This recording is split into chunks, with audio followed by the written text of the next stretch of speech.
So today guys is continue na natin yung registration function. So guys, wait lang, punta na tayo sa Visual Studio Code. Okay, index.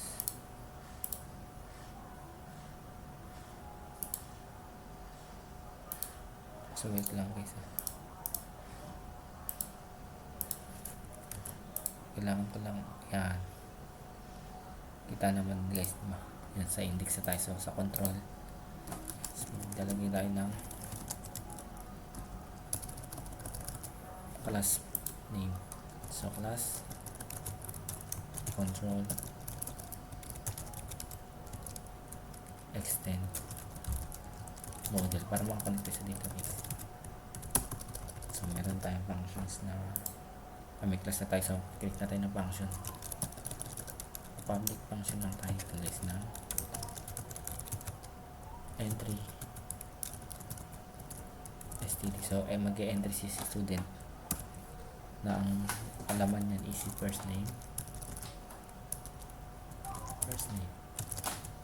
Ito na lang, copy na lang natin ito guys, si model. Yan, hindi lahat guys pares sa ganito, kasi minsan iba yung pinapasok na data. Yan, kami mo naman siya dyan. And then body, sa loob ng body yan, i-list mo lang siya. List, tawagin mo lang si, kasi extend naman siya sa model, tatawagin mo si insert student para gawin niya to. So sa control, insert std. So since ito lang rin naman yung ni-execute niya, so copy niya na lang rin siya. Then yan, semicolon. So may kaibahan yan sila guys. Kapag registration na talaga na, yung password gagawin mong hash password. So kapag-create na tayo ng isang function ng std.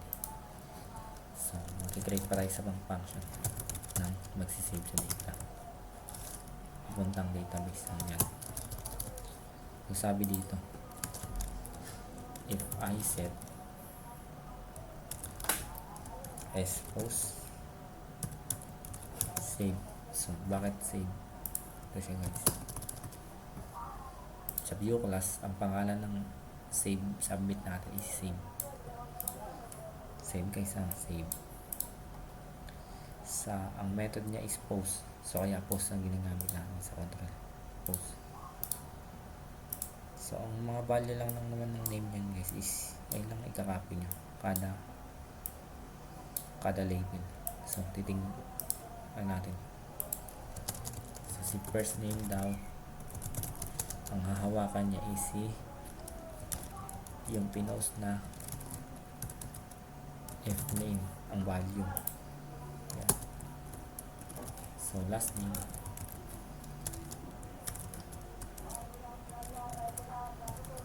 L name, for L name siya, kasi ayun siya guys. Sunod M name, course name, status. So middle name,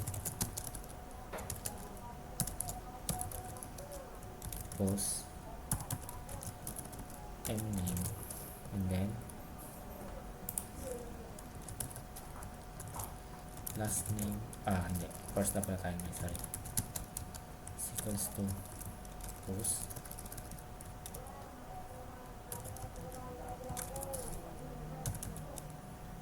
and then course status equals to post status, oops, and then yung tatawagin nyo is ito na guys, si entry std, yung ginawa nyo function ito. Kaya malilito guys yan. So kakopy nyo lang ito, copy nyo lang pati gamirapan yan, semicolon, then save. So sa index is tatawagin nyo natin yung magsisave sa kanya. So Depende ka ng bagong name na mag-hold sa tatawagin mo class na si control. Sa control mo siya ginawa yung save, so sa control mo sa tawagin. So si save, i-execute niya si ito na tatawagin natin si save. Save. And then, save lang natin sila guys. Yan. Save nyo lang. And then, punta na tayo sa localhost kung magsisave. Yan. So, input tayo ng mga pangalan. So, si Yogamin. Ito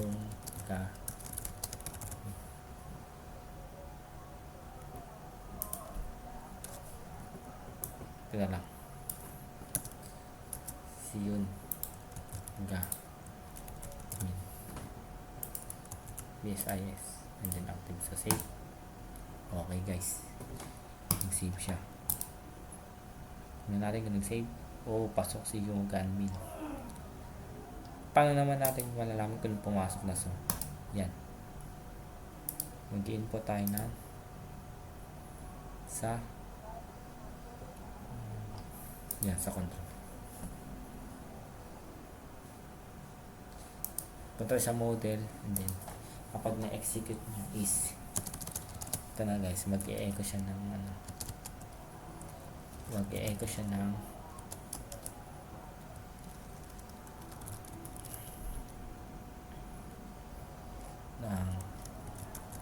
congrats. Hindi, record save.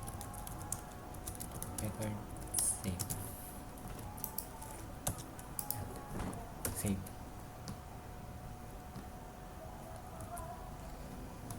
Ulitin natin.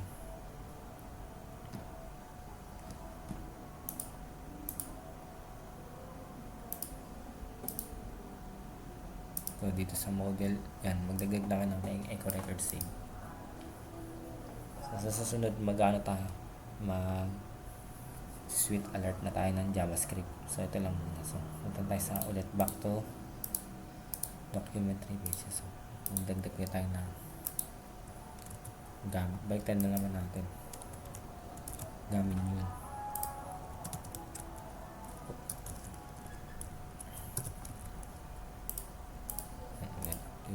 Record save. Then Rex. Pumasok ba si Gamin yun? So pumasok na siya guys. So tama po yung magawa natin.